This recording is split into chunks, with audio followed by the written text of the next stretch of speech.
Good morning દીકરાઓ. Last time આપણે યોગશીલ polymerisation અથવા તો શૃંખલા વૃદ્ધિ પોલિમરાઇઝેશન જોઈ ગયા. હવે આપણે શીખીશું કેટલાક અગત્યના યોગશીલ પોલિમર. પરંતુ એ સમજતા પહેલા દીકરાઓ આપણે ખૂબ જ એક અગત્યનો ટોપિક સમજવાનો છે અને જેનું નામ છે સમપોલિમર અથવા તો સમપોલિમરનું બીજું નામ છે હોમોપોલિમર અને સહપોલિમર. સહપોલિમરનું બીજું નામ છે કોપોલિમર. તો સમપોલિમર એટલે શું? તો તમે ધ્યાનથી એનો જો શબ્દ સમજે તો આપણને ખબર છે કે સમ એટલે શું કહેવાય? સરખા. ધ્યાનથી સમજજો. સમ માટે આપણે યાદ રાખીશું સરખા. સરખા કોણ હોઈ શકે? કારણ કે આપણે સમજવાના છે સમપોલિમર. તો સમપોલિમરમાં સમ એટલે સરખા, પણ શું? પોલિમર નહીં, પોલિમરના મોનોમર.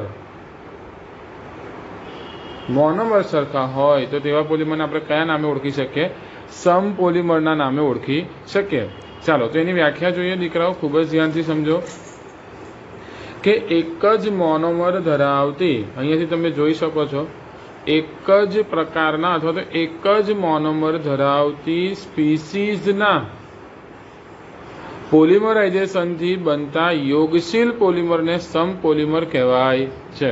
બહુ જ સિમ્પલ વ્યાખ્યા છે. અથવા બીજી વ્યાખ્યા આપણે આવું બી બોલી શકીએ કે યોગશીલ પોલિમરાઇઝેશન પ્રક્રિયામાં જ્યારે એક જ પ્રકારના અસંખ્ય મોનોમર, આ શબ્દ ખૂબ જ અગત્યનો છે. મોનોમર કેવા? એક જ પ્રકારના અસંખ્ય મોનોમર જ્યારે એકબીજા સાથે જોડાય ને પોલિમર બનાવે તો તેને કેવો પોલિમર કહેવાય છે? હોમોપોલિમર અથવા તો સમપોલિમર કહેવાય છે. વ્યાખ્યા ક્લિયર? ઇન શોર્ટ, એક જ પ્રકારના મોનોમર યોગશીલ પોલિમરાઇઝેશનથી જોડાવા જોઈએ. જેના ઉદાહરણ ખાસ યાદ રાખો. સમપોલિમરના જે નામ હશે તેમાં દરેકમાં બને એટલા ઘણા બધામાં આગળ નામ, પોલિમરના નામમાં આગળ પોલી શબ્દ લાગેલો હશે. દાખલા તરીકે પોલિથીન, પોલિવિનાઇલ ક્લોરાઇડ જેનું શોર્ટ ફોર્મ છે પીવીસી, પોલીટેટ્રાફ્લોરોઇથિન જેને ટેફલોનના નામે પણ ઓળખાય છે. તો આ બધા પોલિમરના મોનોમર ઓળખવાની એક રીત છે. એના નામમાંથી પોલી, એની સંધિ છૂટી પાડોને પોલી શબ્દ છૂટો પાડી નાખો. દાખલા તરીકે પોલિથીનમાંથી પોલી વત્તા ઇથિન તો આપણને એનો મોનોમર મળી જશે ઇથિન. પોલિવિનાઇલ ક્લોરાઇડમાં પોલી શબ્દ કાઢી નાખો તો એનો મોનોમર આપણને મળી જાય છે વિનાઇલ ક્લોરાઇડ. વિનાઇલ ક્લોરાઇડનું સૂત્ર ખાસ યાદ રાખજો, CH2 double bond CH CH2 double bond CH જે છે, આ CH2 ડબલ બોન્ડ CH ને દીકરા વિનાઇલ કહેવાય. આને શું કહેવાય? વિનાઇલ. આ ખાસ યાદ રાખવાનું. આને કહેવાશે વિનાઇલ. જો અહીંયા ક્લોરીન લાગે વિનાઇલમાં તો નામ બની જાય વિનાઇલ ક્લોરાઇડ. એવી રીતે પોલીટેટ્રાફ્લોરોઇથિન, પોલી શબ્દ કાઢી નાખો તો મોનોમર બની જાય છે ટેટ્રાફ્લોરોઇથિન. ટેટ્રાફ્લોરોઇથિનનું સૂત્ર છે CF2 ડબલ બોન્ડ CF2.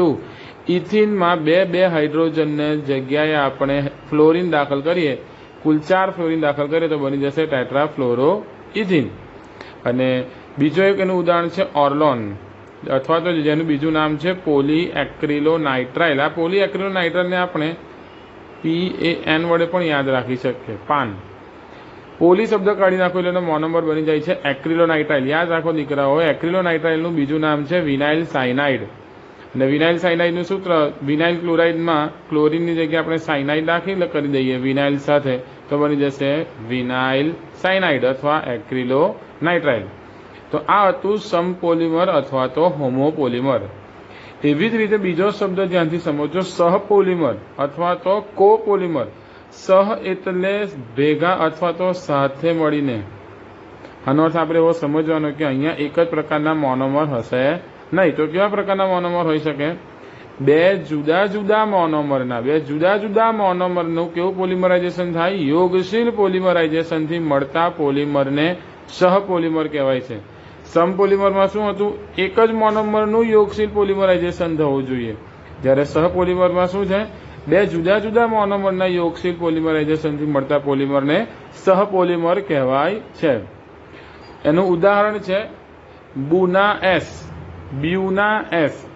બ્યુના બ્યુ પરથી યાદ રાખો બ્યુટાડાઇન. અને ન માટે યાદ રાખો સ્ટાયરીન. તો બ્યુના એસ એ શું છે? એક પ્રકારનું રબર છે, આ યાદ રાખજો. હવે આ બ્યુના એસ કયા કયા મોનોમર બે જુદા જુદા મોનોમરથી બને છે? તો યાદ રાખો બે જુદા જુદા પ્રકારના મોનોમર. એક મોનોમર છે બ્યુટા 1,3 ડાઇન. એનું સૂત્ર તમે અહીંયા ધ્યાનથી જુઓ. બ્યુટા એટલે 4 કાર્બન. આપણે એનું નંબરિંગ કરીએ તો નંબરિંગ આપણે 11 સાયન્સમાં એનું નંબરિંગ શીખી જ ગયા છે.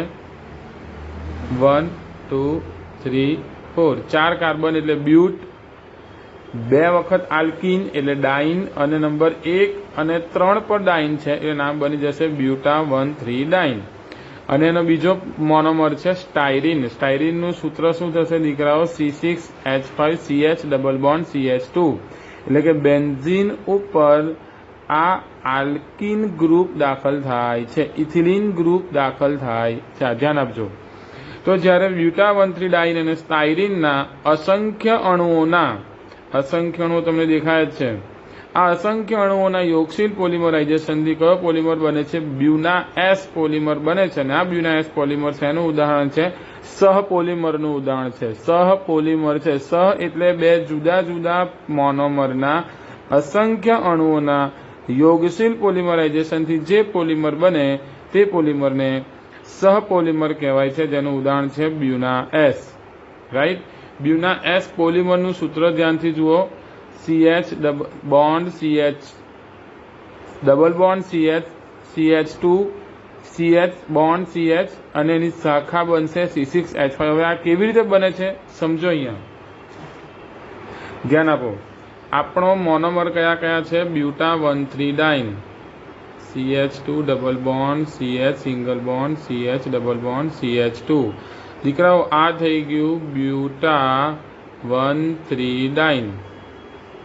ધ્યાનથી સમજો. નંબરિંગ આપણે આપેલું હતું 1 2 3 4. અને બીજો આપણો મોનોમર છે, અને હું આ રીતે લખીશ તો તમને વધારે ક્લિયર આવશે એટલા માટે. C6H5 CH double bond CH2. હું આને નંબર 1 નંબર 2 આપું છું. બહુ ધ્યાનથી સમજજો. તો જ્યારે આના અસંખ્ય અણુઓ જોડાય છે ત્યારે શું થાય સમજો. પહેલા નંબરનો કાર્બન CH2. યાદ રાખો, જ્યારે પણ આપણે મોનોમરમાંથી પોલિમર લખતા હોઈએ છીએ ત્યારે આ કાર્બન જે અહીંયા આપણે લખીએ છીએ CH2, આની સાથે પણ અસંખ્ય આ બાજુ લાંબી ચેન બનશે. એટલે ત્યારે આ જે દ્વિબંધ છે એ દ્વિબંધનું રૂપાંતર થઈ જશે સિંગલ બંધમાં CH. અને આ જે સિંગલ બંધ છે બીજા અને ત્રીજા કાર્બન વચ્ચે, એનું રૂપાંતર થશે ડબલ બોન્ડમાં, કારણ કે કાર્બનની સંયોજકતા પૂરી કરવાની છે આપણે. અને આ ડબલ બોન્ડ જે છે એ અહીંયા બની જશે ફરીથી સિંગલ બોન્ડ. કેમ? કારણ કે અહીંયાથી આ એક બંધ તૂટીને આ કાર્બન, આ બે કાર્બન વચ્ચે બંધ બનશે. અહીંયા આ CH અગેન અહીંયા ડબલ બોન્ડ છે તો અહીંયા CH સિંગલ બોન્ડ કરી દઈશું. અને આ તમારી શાખા સ્ટાયરીનને આપણે આ રીતે પણ લખી શકીએ છીએ. અને આના અસંખ્ય અણુઓ. આ થઈ ગયું મારું સ્ટાયરીન. બ્યુટાડાઇન, સ્ટાયરીન, રબર, જેને આપણે કહીશું બ્યુના એસ. રાઈટ. તો આજે હમણાં આપણે એક ટોપિક કમ્પ્લીટ કર્યો, સમપોલિમર અને સહપોલિમર એટલે શું. અહીંયા સુધી સમજણ પડી ગઈ. ફરીથી રિવિઝન કરી લો. સમપોલિમર એટલે જેનું બીજું નામ હોમોપોલિમર. એક જ પ્રકારના મોનોમરના યોગશીલ પોલિમરાઇઝેશનથી જે પોલિમર બને તેને સમપોલિમર કહેવાય. ઉદાહરણ પોલિથીન, PVC, ટેફલોન, ઓર્લોન. સમપોલિમર બે જુદા જુદા પ્રકારના મોનોમરના યોગશીલ પોલિમરાઇઝેશનથી જે પોલિમર મળે તેને સહપોલિમર અથવા તો કોપોલિમર કહેવાય. ઉદાહરણ બ્યુના એસ, એના મોનોમર બ્યુટા 1,3 ડાઇન અને સ્ટાયરીન. કમ્પ્લીટ. ઓકે દીકરાઓ, આપણો આગળનો મુદ્દો છે, આગળનો ટોપિક છે કેટલાક મહત્વના યોગશીલ પોલિમર. આપણે જુદા જુદા યોગશીલ પોલિમરની બનાવટ, ગુણધર્મો અને ઉપયોગો જોઈશું. તો પહેલો એક અગત્યનો પોલિમર આપણે યોગશીલ પોલિમર શીખીએ, પોલિથીન. ખાસ યાદ રાખજો, આપણે બે પ્રકારના પોલિથીનની બનાવટ શીખવાના છે. LDP એટલે કે લો ડેન્સિટી પોલિથીન, અને બીજો પોલિમર આપણે શીખવાના છે LDP, અને બીજો આવશે તમારો HDP હાઈ ડેન્સિટી પોલિથીન. એના કરતાં પહેલા બંને જે પોલિથીન છે એનું સામાન્ય ગુણધર્મ જો સમજીએ તો શું છે કે પોલિથીન એ કેવું બંધારણ ધરાવશે, ધ્યાનથી સમજો. ક્યાં તો એનું બંધારણ રેખીય હશે અથવા તો તેનું બંધારણ આંશિક રીતે શાખીય લાંબી શૃંખલા ધરાવતા અણુઓ હોય છે. કેવી રીતે આવશે આગળ આપણે જોઈશું. આ ઉપરાંત એકદમ અગત્યનો મુદ્દો યાદ રાખો કે પોલિથીનને ગરમ કરતા નરમ બને છે. આપણે જાણીએ છીએ કે પોલિથીન એટલે પ્લાસ્ટિક, જે આપણે બેગ્સ જે આપણે વાપરીએ છીએ પ્લાસ્ટિકની, એને ગરમ કરે તો નરમ બને છે અને જો તેને ઠંડુ પાડવામાં આવે તો તે ફરીથી સખત બનવાની ક્ષમતા ધરાવે છે. અને આવો ગુણધર્મ યાદ કરો. આપણે એક પોલિથીનના વર્ગીકરણમાં શીખી ગયા, થર્મોપ્લાસ્ટિક પ્રકારના પોલિમર આવો ગુણધર્મ ધરાવે છે. માટે યાદ રાખો, પોલિથીન એ થર્મોપ્લાસ્ટિક પ્રકારનો પોલિમર છે. તો પોલિથીન એ એલડીપી હોય કે એચડીપી, ક્યાં તો એ રેખીય બંધારણ ધરાવશે અથવા તો આંશિક શાખીય શૃંખલાવાળું બંધારણ ધરાવશે. અને બંને પોલિથીન ગરમ કરતા નરમ બને છે અને ઠંડુ પાડતા ફરીથી સખત બનવાની ક્ષમતા ધરાવે છે. અને તેથી તે પોલિમરને કેવો પોલિમર કહેવાય છે? થર્મોપ્લાસ્ટિક પોલિમર છે. પોલિથીન બે પ્રકારના હોય છે દીકરાઓ, હમણાં વાત કરી તેમ. એલડીપી નું ફૂલ ફોર્મ થશે લો, એલ ફોર લો, ડી એટલે ડેન્સિટી અને પી એટલે પોલિથીન. એટલે કે ગુજરાતી કરીએ તો નિમ્ન, લો એટલે નિમ્ન, ડી ડેન્સિટી એટલે ઘનતા અને પોલિથીન એટલે પોલિથીન. અને બીજો પ્રકાર છે એચડીપી, એચ એટલે હાઈ, ડી એટલે ડેન્સિટી અને પી એટલે પોલિથીન. હાઈ એટલે ઉચ્ચ, ડેન્સિટી એટલે ઘનતા અને પોલિથીન એટલે પોલિથીન. રાઈટ? તો ચાલો પહેલા પ્રકારનો પોલિથીન આપણે શીખીએ, નિમ્ન ઘનતા પોલિથીન એટલે કે એલડીપી. ખૂબ જ અગત્યનો ટોપિક છે, ધ્યાનથી સમજજો. એની બનાવટ, તો એની બનાવટ શું કહે છે? પોલિથીન. આગળ શીખવાડ્યું તેમ પોલી શબ્દ છૂટો પાડો તો મોનોમર કયો બનશે દીકરા? ઇથીન.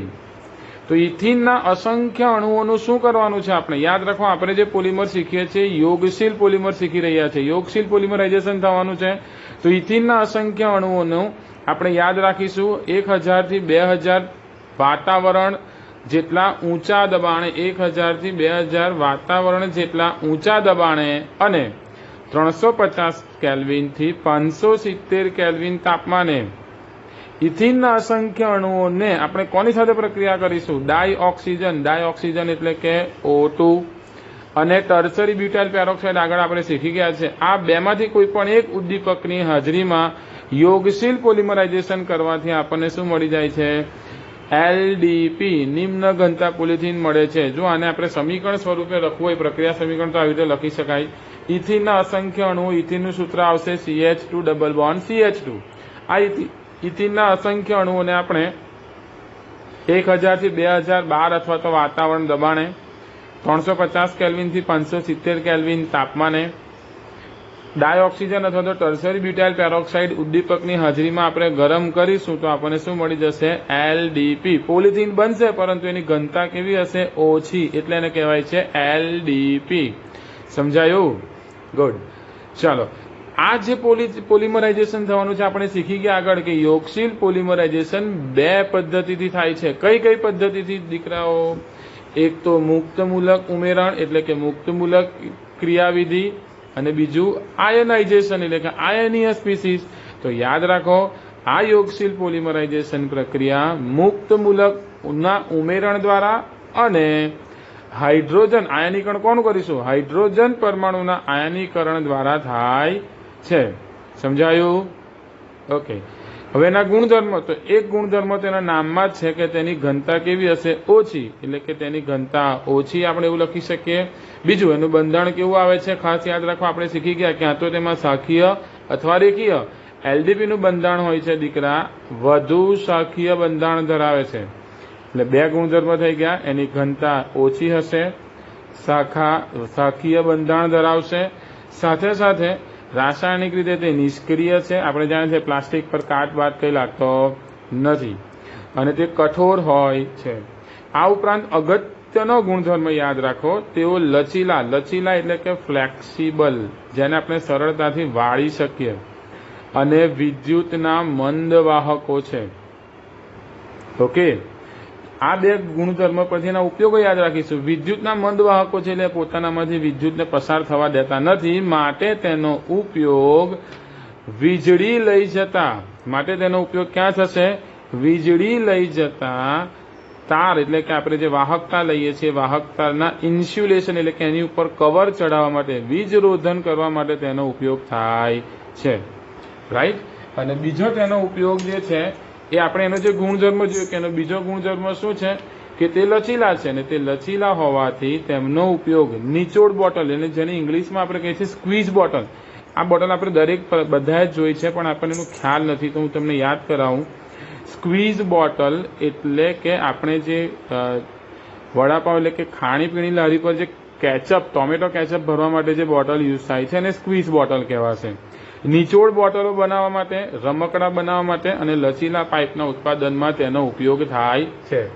ક્લિયર? તો એલડીપી ફરીથી ધ્યાનથી જુઓ. ઇથિનના અસંખ્ય અણુઓને 1000 થી 2012 દબાણે 350 કેલ્વિનથી 570 કેલ્વિન તાપમાને ડાયોક્સિજન અથવા તો ટર્સરી બ્યુટાઇલ પેરોક્સાઇડ ઉદ્દીપકની હાજરીમાં ગરમ કરવામાં આવે તો ઓછી ઘનતા નિમ્ન ઘનતા ધરાવતા પોલિથીન પોલિમર મળે છે, જેનું ગુણધર્મ એની ઘનતા ઓછી, વધુ શાખીય બંધારણ અહીંયા તમને દેખાય જ છે, રાસાયણિક રીતે તે નિષ્ક્રિય છે, કઠોર છે. અગત્યના ગુણધર્મ તેઓ ફ્લેક્સિબલ એટલે કે લચીલા છે અને વિદ્યુતના મંદવાહકો છે. તેના પછી તેના ઉપયોગ વિદ્યુતના મંદવાહકો હોવાથી વીજળી લઈ જતા તારના ઇન્સ્યુલેશનમાં અને લચીલા ગુણધર્મ પરથી તેનો ઉપયોગ નિચોડ બોટલ એટલે કે સ્ક્વીઝ બોટલ, રમકડા અને લચીલા પાઇપના ઉત્પાદનમાં તેનો ઉપયોગ થાય છે. સમજ પડી? તો આ હતું એલડીપી. સ્ક્રીનશોટ લેવો હોય તો ફટાફટ લઈ શકાય. લઈ લીધો? ઓકે. આગળ અગત્યનો બીજા પ્રકારનો પોલિથીનની બનાવટ શીખ્યા આપણે, જે છે એચડીપી, હાઈ ડેન્સિટી પોલિથીન. ચલો, હાઈ ડેન્સિટી પોલિથીન જોતા પહેલા આટલું તમે તૈયાર કરી લો, પછી આગળ આપણે ચાલીએ.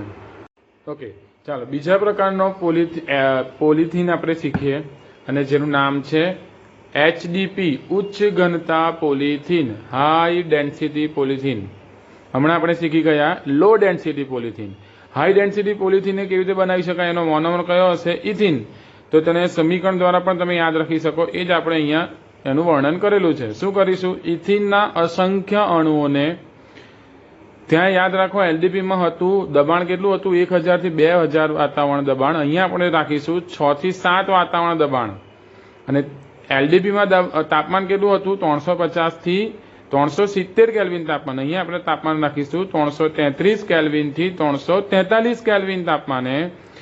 અગત્યનો એસક્યુ માટે પણ આને આપણે યાદ રાખી શકીએ. આ આપણો એસક્યુ છે, યાદ રાખો કે ઇથિનના અસંખ્ય અણુઓનું જ્યારે આપણે એચડીપી બનાવવો છે ત્યારે ઝિગ્લર-નાટા ઉદ્દીપકનો ઉપયોગ કરીશું. ઝિગ્લર-નાટા ઉદ્દીપક શું છે પછી જોઈએ. તો ઇથિનના અસંખ્ય અણુઓને 6 થી 7 વાતાવરણ દબાણે 333 કેલ્વિનથી 343 કેલ્વિન તાપમાને ઝિગ્લર-નાટા ઉદ્દીપકની હાજરીમાં યોગશીલ પોલિમરાઇઝેશન કરવાથી આપણને એચડીપી એટલે કે ઉચ્ચ ઘનતા ધરાવતો પોલિથીન પોલિમર મળે છે. હવે ધ્યાન આપો દીકરા, ઝિગ્લર-નાટા ઉદ્દીપક શું છે? તો એસક્યુ માટે ખાસ યાદ રાખો, ઝિગ્લર-નાટા ઉદ્દીપક એ બે પદાર્થોનું મિશ્રણ છે. કોનું? એક tri ethyl aluminium. Tri ethyl એલ્યુમિનિયમનું સૂત્ર શું બનશે? ટ્રાય ઇથાઇલ એટલે C2H5 3, એલ્યુમિનિયમ એટલે Al, અને સાથે સાથે ટિટેનિયમ ટ્રાયક્લોરાઇડ. ટિટેનિયમ ટ્રાયક્લોરાઇડ સૂત્ર શું બને? ટિટેનિયમ એટલે Ti, ક્લોરાઇડ એટલે Cl અને 3 ટ્રાય એટલે એનું સૂત્ર બનશે TiCl3. તો ટ્રાય ઇથાઇલ એલ્યુમિનિયમ અને ટિટેનિયમ ટ્રાયક્લોરાઇડના મિશ્રણથી કયો ઉદ્દીપક બને છે? ઝિગ્લર-નાટા ઉદ્દીપક બને છે. આ ઉદ્દીપકની હાજરીમાં ઇથિનના અસંખ્ય અણુઓને આપણે આ પરિસ્થિતિએ ગરમ કરવાથી ઉચ્ચ ઘનતા પોલિથીન પ્રાપ્ત થઈ જાય છે. એનું બંધારણ યાદ રાખો. એલડીપીનું બંધારણ હતું શાખીય બંધારણ, અહીંયા આવશે રેખીય બંધારણ. અગત્યનો મુદ્દો જે બુકમાં નથી પણ આપણે યાદ રાખી શકીએ, આની ઘનતા વધુ શા માટે છે? તો તે સમૃદ્ધ સંકુલ રચના. સમૃદ્ધ સંકુલ રચના એટલે ક્લોઝડ પેક, એકબીજાની નજીક ઇથિનના અણુઓ જોડાશે, એટલા માટે તેની ઘનતા કેવી હોય છે દીકરાઓ? વધુ ઘનતા ધરાવે છે. રાસાયણિક રીતે એ પણ નિષ્ક્રિય છે. ખાસ યાદ રાખો, તે વધુ મજબૂત અને સખત છે. અને આ વધુ મજબૂત અને સખત હોવાથી તેનો ઉપયોગ બાલદી એટલે કે ડોલ બનાવવા, કચરા પેટી બનાવવા, બોટલો બનાવવા માટે અને પાઇપ બનાવવા માટે તેનો ઉપયોગ થાય છે. તો ફરીથી ફટાફટ એચડીપી ઇથિનના અસંખ્ય અણુઓ 6 થી 7 વાતાવરણ દબાણ 333 કેલ્વિનથી 343 કેલ્વિન તાપમાન ઝિગ્લર-નાટા ઉદ્દીપકની હાજરીમાં ગરમ કરીશું. યોગશીલ પોલિમરાઇઝેશન એટલે આપણને ઊંચી ઘનતા ધરાવતો પોલિથીન પોલિમર પ્રાપ્ત થાય છે. ઝિગ્લર-નાટા ઉદ્દીપક બે પદાર્થોનું મિશ્રણ છે, ટ્રાઇઇથાઇલ એલ્યુમિનિયમ અને ટિટેનિયમ ટ્રાઇક્લોરાઇડ. ગુણધર્મ રેખીય બંધારણ, વધુ ઘનતાનું કારણ, સંવૃત સંકુલ રચના, રાસાયણિક રીતે નિષ્ક્રિય, વધુ મજબૂત અને સખત. અને વધુ મજબૂત અને સખત હોવાથી તેનો ઉપયોગ બાલદી, કચરાપેટી, બોટલ અને પાઇપની બનાવટમાં થાય છે. ક્લિયર? ઓકે. બીજો અગત્યનો પોલિથીન યોગશીલ પોલિમર આપણે શીખીએ ટેફલોન. યાદ રાખો, આ નામે જ એને પરીક્ષામાં પણ પૂછવામાં આવે છે, ટેફલોન. ટેફલોનનું બીજું નામ આપણે યાદ રાખીશું પોલીટેટ્રાફ્લોરોઇથિન. આ નામ યાદ રાખવાથી આપણને એનો મોનોમર મળી જશે. એનો મોનોમર પોલી શબ્દ કાઢી નાખીએ તો મોનોમર બની જાય ટેટ્રાફ્લોરોઇથિન. ટેટ્રાફ્લોરોઇથિનનું સૂત્ર CF2 ડબલ બોન્ડ CF2. આ નામ પરથી એનું મોનોમર ન યાદ રહેતું હોય તો અહીંયાથી પણ લખી શકાય. ટ એટલે ટેટ્રા, ફન માટે લખીશું ફ્લો, ટેટ્રાફ્લોરોઇથિન. ક્લિયર? આની રીત છે યાદ રાખવાની.